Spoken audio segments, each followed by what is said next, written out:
Hi, I'm Natalie Parker, 30 years old, a software developer who's always been the underdog in my family. On a fall evening in Salt Lake City, I walked into the restaurant, my heart racing. It was our annual family dinner, and I knew something was coming. My brother stood up, adjusting his tie, and clicked on a projector. The screen lit up with charts numbers and a contract. The rent for the family house is now $8,800 a month, he announced, sliding the contract toward me.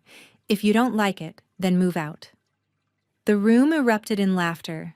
My parents, my aunt, my uncle, my cousin, all of them smirking like I was a joke. My father leaned back, chuckling while my mother whispered something to my aunt, her eyes gleaming with amusement. I gripped my glass, my knuckles white, but I didn't say a word. They thought they had me cornered, that I'd sign their ridiculous contract or pack my bags. But they had no idea what I'd been working on for months, the secret I'd kept buried. I looked across the table, my brother's smug grin burning into me, and I smiled faintly. What I did next would leave them all speechless. Have you ever been underestimated by your own family? Share your story in the comments, and let's talk about standing up for yourself. When I was a kid, the house in Salt Lake City was always full of laughter, but none of it was for me. Growing up, I was the odd one out, the quiet girl who preferred tinkering with computers over chasing straight A's. My brother Connor, 4 years older, was the golden child. He'd stride into the dining room, report card in hand, and my parents would beam like he'd won a Nobel Prize. Another perfect score, my father Joseph would say, clapping him on the back. My mother Linda would nod, her eyes sparkling with pride. I'd sit there picking at my plate, waiting for my turn to share. But when I did maybe a coding project I'd spent weeks on, they'd barely look up. "That's nice, Natalie," my mother would say, her voice flat. "But why can't you focus on real schoolwork like your brother?" It started when I was 8. I'd built a simple game on my clunky old PC, a maze where a pixelated cat chased a mouse. I was so proud I dragged my parents to the desk to show them. My father glanced at the screen, then shrugged. "Games won't get you into college," he said. My mother added, "Your brother's already on the honor roll. Try harder." I felt my chest tighten, but I didn't cry. I just nodded and turned off the monitor. Meanwhile, my brother soaked up the praise, smirking as he recounted his latest debate team win or math competition trophy. He never said anything cruel outright, but his smug glances said enough. I was invisible unless I was being compared, and I always came up short. By 12, I'd stopped trying to impress them. I'd bring home B's, sometimes C's, because I spent my nights coding instead of studying textbooks. My parents didn't hide their disappointment. At family dinners, they'd talk about my brother's future college scholarships, a big career in finance, while I pushed peas around my plate. "Why can't you be more like him?" my father asked, once his voice sharp. I looked up, hoping for a flicker of softness, but his eyes were fixed on my brother, who sat tall, basking in the attention. My mother chimed in. "He's going places, Natalie. You need to step up." My aunt, uncle, and cousin were often there too, nodding along, their silence louder than words. I felt like a guest in my own home, tolerated but never celebrated. I tried to prove myself in my own way. At 14, I entered a local coding contest, spending weeks perfecting a program that tracked weather patterns. I won 3rd place, a small certificate, and a $50 gift card. I brought it to dinner, thinking maybe this time they'd see me. My brother had just gotten a letter from a prestigious summer program, and the table was buzzing with his news. I slid my certificate across to my mother. She glanced at it, then handed it back. "That's cute," she said. "But 3rd place. Your brother doesn't settle for 3rd. My father didn't even look up. My brother leaned back, arms crossed, a half smile on his face. I stuffed the certificate in my pocket and didn't bring it up again. Those moments piled up, each one a brick in the wall between me and my family. I wasn't jealous of my brother, not exactly. I just wanted to be seen for who I was, not as a failed version of him. Coding was my escape, my way of building something that was mine. Late at night, when the house was quiet, I'd sit at my desk, the glow of the screen my only company, and write lines of code that felt like rebellion. I didn't know it then, but those hours were laying the foundation for something bigger, something that would one day turn their world upside down. I wasn't trying to compete with my brother. I was trying to survive. Every weekend I drove to my maternal grandma Hazel's small house in the suburbs. It was my escape from the constant comparisons at home, a place where I could breathe. Grandma Hazel wasn't like my parents. She didn't care about report cards or debate trophies. She saw something in me that no one else did. Her living room was cluttered with old tech magazines, stacks of books on startups, and a dusty laptop she'd bought in the early 90s.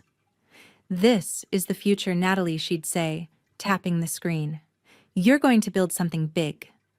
I was 15, awkward and unsure, but her words lit a spark in me. Hazel had a way of making complicated things simple. One Saturday, she sat me down with a cup of peppermint tea and pulled out a notebook. "Let's talk about money," she said, her eyes sharp despite her age. She explained how she'd invested in tech companies back when people thought computers were just a fad. "I put a little in Apple, a little in Microsoft," she told me, showing me her old brokerage statements. Small bets, big returns. I was hooked. She taught me how to read stock charts, spot trends, and think like an entrepreneur. "Don't wait for permission," she said. "Build your own path." I started scribbling ideas for apps, dreaming of startups, while she nodded, never once telling me to focus on real schoolwork like my parents did. By 16, I was spending entire weekends at her place coding on her ancient laptop. She'd watch me work, asking questions about my projects. One day, I showed her a program I'd built, a simple budgeting app to track expenses. "That's practical," she said, leaning closer. "You could sell something like that." I laughed, thinking she was joking, but her face was serious. She pulled out a book on venture capital and walked me through how startups get funding. "You've got the brain for this, Natalie," she said. "Don't let anyone make you feel small." Those words stuck with me, a shield against the criticism waiting at home. Hazel wasn't just teaching me about tech, she was teaching me about myself. When I turned 17, she took me to a local tech meetup in Salt Lake City. I was nervous, surrounded by adults twice my age, but she introduced me as her partner in crime. I presented my budgeting app to a small group, my voice shaky. To my surprise, they asked questions, took notes, even suggested improvements. Hazel stood in the back, her smile wide. On the drive home, she said, "You don't need their approval, but you've got their attention. Keep going." That night, I felt taller, like I could take on the world. When I was 18, Hazel's health started to fade. She called me over one quiet afternoon, her hands trembling as she handed me a folder. Inside was a letter and paperwork for a trust. "I'm leaving you $300,000, she said, her voice steady despite her frailty. "It's not a fortune, but it's enough to start something. Don't tell your parents or your brother." I froze, the weight of her trust sinking in. She grabbed my hand. "This is your shot, Natalie. Use it to build your future, not theirs." I nodded, promising to keep it secret. She smiled, her eyes bright with pride. Hazel passed away a few months later.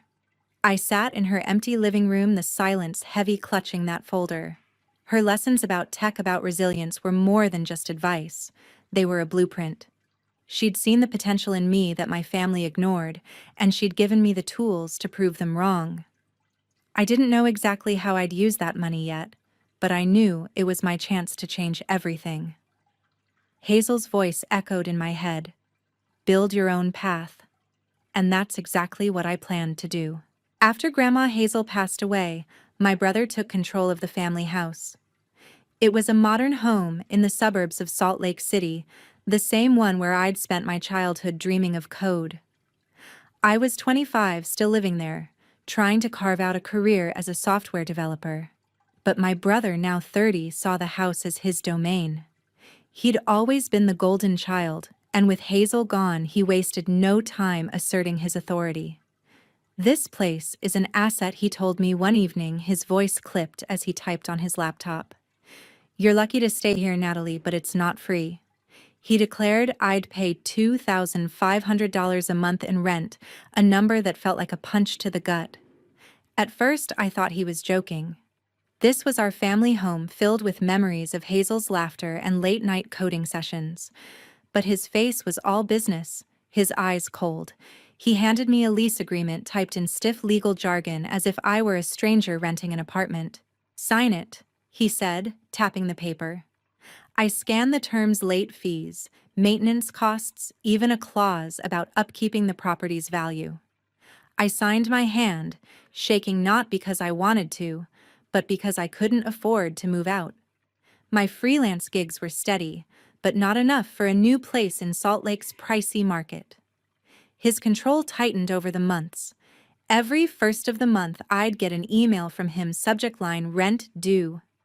The tone was always formal, like I was a tenant in some corporate complex.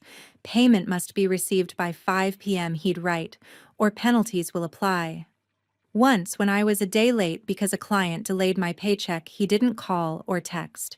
Instead, he cut the Wi-Fi. I came home to a dead router, my work laptop useless. When I confronted him, he shrugged. "Rules are rules, Natalie," he said, leaning back in his chair. "Get it together." I felt a surge of anger, my face hot, but I bit my tongue. Arguing wouldn't change him. It wasn't just the rent. He started billing me for repairs, hundreds of dollars for a leaky faucet, then more for a cracked window I hadn't even noticed. "You live here, you pay?" he texted when I questioned the charges. I'd send the money, my savings dwindling, each transaction a reminder that this house, once my sanctuary, was now his leverage. I'd walk through the living room remembering Hazel's voice telling me to build my own path and feel a knot in my stomach. This was her house, her legacy, and he was turning it into a prison. My parents didn't care. I tried talking to them once, hoping they'd see how unfair this was. "He's just being responsible?" My mother said, her tone dismissive. "You should be grateful he's managing things." My father nodded, adding, "He knows what he's doing, Natalie. Trust him." Trust him. I wanted to scream. Instead, I knotted my jaw tight and left the conversation. My aunt, uncle, and cousin who'd visit occasionally stayed out of it, their silence siding with my brother. I felt alone, trapped in a house that no longer felt like home. But something shifted in me. Each email, each bill, each cold interaction fueled a quiet resolve. I wasn't going to let him control me forever. Late at night, after paying another of his invoices, I'd sit at my desk staring at the folder Hazel had given me. Her words echoed, "Don't tell your brother." I started to see a way out, not just from his rules, but from the shadow he'd cast over me. I didn't know exactly how yet, but I was determined to take back what was mine. One late evening, Wendy and I sat in a coffee shop plotting to change the game. I was 27, tired of my brother's control over the family house, and ready to take back what was mine.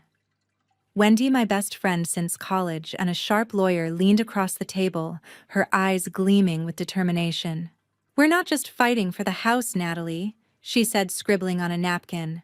"We're building something bigger." That night, we laid the foundation for Parker Tech, a software development company that would be my ticket to freedom. Starting Parker Tech wasn't easy.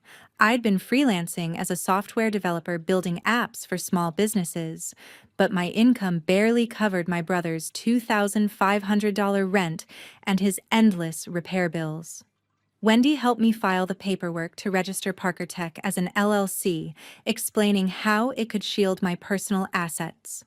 "This is your cover," she said, handing me the official documents. "It'll let you move in the shadows."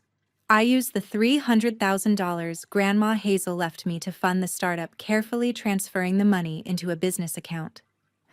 I didn't tell a soul, not my parents, not my brother, not even my cousin, who occasionally asked how I was holding up under the rent. The first step was building Parker Tech's portfolio. I spent nights coding a project management tool for local startups, something sleek and user-friendly that could compete with bigger platforms. Wendy marketed it, using her network to pitch it to clients in Salt Lake City. By the end of the first year, we had 3 contracts bringing in steady revenue. I poured every dollar back into the company, living frugally to save as much as possible. I took on extra freelance gigs, coding websites for restaurants and e-commerce stores, often working until dawn. My eyes burned from staring at screens, but each paycheck felt like a step closer to my goal. Wendy had a plan for the house. "We'll buy it through Parker Tech," she said one afternoon, pulling up property records on her laptop. My brother, unaware of my moves, was still managing the house as if it were his personal empire. Wendy found out it was held in a family trust with my parents, technically owning it, but my brother in charge. She contacted a bank presenting Parker Tech as a thriving business looking to invest in real estate. I was nervous. My savings and Hazel's inheritance weren't enough for the house's full value, nearly $1 million in Salt Lake's booming market. But Wendy negotiated a loan, leveraging Parker Tech's contracts to secure favorable terms. The process was meticulous. I met with the bank under the guise of Parker Tech's CEO, signing documents that listed the LLC as the buyer. Wendy handled the legal side, ensuring every step was airtight. "Your brother won't know until it's done," she assured me, her voice steady. We offered the trust a fair price, and my parents, distracted by their own lives, approved the sale without asking questions. They assumed it was some random investor, not their own daughter. The day the deal closed, I stood in my bedroom holding the signed contract, my heart pounding. I owned the house. My house. But I kept it secret, continuing to pay rent to my brother like nothing had changed. Hiding the truth was the hardest part. Every month I sent my brother his $2,500, swallowing my anger as his curt emails arrived. I'd see him at family gatherings, smug as ever, talking about property management like he was some real estate tycoon. My parents nodded along, praising his responsibility, while I stayed quiet, playing the role of the struggling tenant. Wendy was my rock, reminding me why we were doing this. "You're not just taking back the house," she said one night, handing me a coffee. "You're taking back your life." Her words kept me focused even when I wanted to scream the truth. By the time I turned 30, Parker Tech was growing and I was ready for the next step. I'd built a company from nothing, turned Hazel's gift into a weapon, and reclaimed the house that held her memory. My brother thought he was in control, but he had no idea what was coming. I wasn't just a tenant anymore. I was the owner, and soon everyone would know. The family dinner at the restaurant turned into an unexpected trial when my brother stood up. I was 30, sitting at the same Salt Lake City restaurant where we'd gathered for years, my stomach tight with anticipation. He adjusted his tie, his face radiating confidence, and clicked on a projector. The screen glowed with charts and numbers, a polished presentation that screamed, "Control." "The rent for the family house is now $8,800 a month," he declared, his voice sharp. He slid a new lease agreement across the table toward me. "If you don't like it, Natalie, then move out." My father chuckled, leaning back in his chair. My mother smirked, whispering to my Aunt Susan, who nodded with amusement. My cousin Ryan and Uncle Gary joined in, their laughter cutting through the air like a blade. I stared at the contract, its pages thick with terms designed to trap me. The room felt smaller, their eyes pinning me down, waiting for me to crumble. My brother stood tall, his smirk daring me to challenge him, but I was done playing their game. I pushed the contract back, my hands steady. "I'm not signing this," I said. My voice calm but firm. The laughter stopped. Joseph raised an eyebrow, his fork frozen midair. Linda's smile faltered. "What do you mean?" she asked, her tone sharp. I leaned forward, locking eyes with my brother. "You don't own the house?" I said, letting the words hang. A murmur rippled through the table, Susan's eyes narrowing, Ryan shifting uncomfortably. My brother's face twitched, but he recovered quickly. "Don't be ridiculous, Natalie," he snapped, pointing to the projector. "This is my property now. Sign the contract or you're out." His voice was loud, commanding, but I caught a flicker of doubt in his eyes. I stood up, matching his height. "You're wrong," I said, my tone even. "I've been paying you rent for years, but I know something you don't." The room went silent, every pair of eyes on me. Joseph set his glass down hard, his face red. Linda's mouth opened, but no words came out. I didn't reveal everything, not yet. I wanted them to squirm. Before my brother could respond, the restaurant door swung open. Wendy walked in her heels, clicking on the floor, a folder in her hand. She was my best friend, my lawyer, and right now, my ace. She strode to the table, her expression all business. "Sorry I'm late," she said, her voice cutting through the tension. She opened the folder and placed a document in front of my brother. "This is the deed to the house." She said, her words clear and deliberate. "It's owned by Parker Tech LLC, and Natalie is the sole owner of Parker Tech." The air seemed to vanish from the room. My brother's face drained of color, his hands gripping the table. Joseph sputtered, "What is this nonsense?" Linda's eyes darted between me and Wendy, her composure crumbling.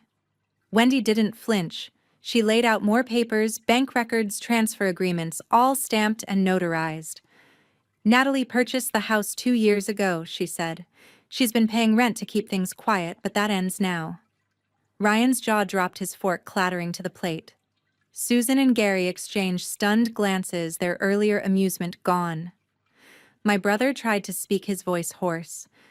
This can't be legal," he stammered, flipping through the papers. Wendy raised an eyebrow. "It's ironclad," she said. "You've been collecting rent on a house you don't own." I watched my family's faces, shock, disbelief, anger. My brother's confidence was gone, his shoulders slumping as he stared at the deed. Joseph pushed his chair back, his face flushed with embarrassment. Linda's hands trembled, her eyes avoiding mine. I felt a rush of triumph, but it was bittersweet. This was the house where Grandma Hazel's voice had urged me to build my own path, and now I had. I looked at my brother, his eyes wide with panic, and said, "You thought you could control me. You were wrong." The words landed like a final verdict, sealing the moment I took back my power. After the dinner, I returned to the house that was now truly mine. The air felt different, lighter, as I walked through the door of the Salt Lake City home where I'd grown up. The revelation at the restaurant had shifted everything. My brother packed his bags a week later, his face tight with humiliation. Without the rent he'd been collecting from me, his financial world unraveled. I heard through a mutual acquaintance that he'd taken a smaller apartment downtown, struggling to keep up with his lavish lifestyle. He never reached out, and I didn't expect him to. The bridge between us was burned, and I was okay with that. I got to work on the house. It was more than just a building. It was a piece of Grandma Hazel's legacy, and I wanted it to reflect that. I hired contractors to brighten the space, installing large windows to let in natural light, and replacing the outdated furniture with sleek, modern pieces. The living room, once dim and heavy with memories of family dinners where I felt invisible, now had an open layout with a cozy reading nook. I turned the basement into a studio apartment, listing it for rent to local professionals. The income was steady enough to cover maintenance, and then some. Every change I made felt like reclaiming a piece of myself, honoring Hazel's belief in me. My parents, Joseph and Linda, didn't take the news well. They called me a few days after the dinner, their voices a mix of anger and disbelief. "How could you do this behind our backs?" Linda demanded, her tone sharp. Joseph added, "You've humiliated your brother." I listened, my jaw tight, but I didn't argue. I'd spent years trying to win their approval, and I was done. "This is my house now," I said simply, then hung up. They sent a few more texts accusing me of betrayal, but I didn't respond. My Aunt Susan, Uncle Gary, and Cousin Ryan followed their lead, cutting contact after vague apologies that felt more like excuses. I blocked their numbers, drawing a line I'd never thought I could. The silence that followed was strange, but freeing. For the first time, I wasn't living under someone else's expectations. I leaned on Wendy, who'd been by my side through it all. We'd meet at the coffee shop where Parker Tech was born, laughing about how far we'd come. The company was thriving, with new contracts for our project management tool pouring in. I hired a small team, mostly young coders like me, who'd been overlooked, and we worked out of a rented office downtown. The house, now a rental property, was no longer just a home. It was an asset, just as Connor had once called it, but on my terms. Looking back, I realized how much I'd carried the weight of my family's judgment, the constant comparisons to my brother, the years of feeling less than. Hazel's words had been my anchor: build your own path. She'd seen my worth when no one else did, and her gift had given me the chance to prove it. But the real lesson wasn't about the house or the money. It was about knowing my value didn't depend on their approval. I'd spent so long trying to fit into their mold, but breaking free meant setting boundaries, hard ones. Cutting them off wasn't easy, but it was necessary. They'd never see me for who I was, and I wasn't going to wait for them to change. One evening, I stood outside the house, the new windows glowing against the dusk. The street was quiet, the air cool with the promise of fall. I thought about the girl who'd coded in her room, ignored at the dinner table, and the woman I'd become, someone who'd built a company, reclaimed a home, and found her own strength. This story isn't just mine. It's for anyone who's felt unseen, who's been told they're not enough. You don't need validation from those who can't give it. Your worth is yours to define, and sometimes that means walking away. Draw your line, build your path, and don't look back. I didn't, and I've never felt freer.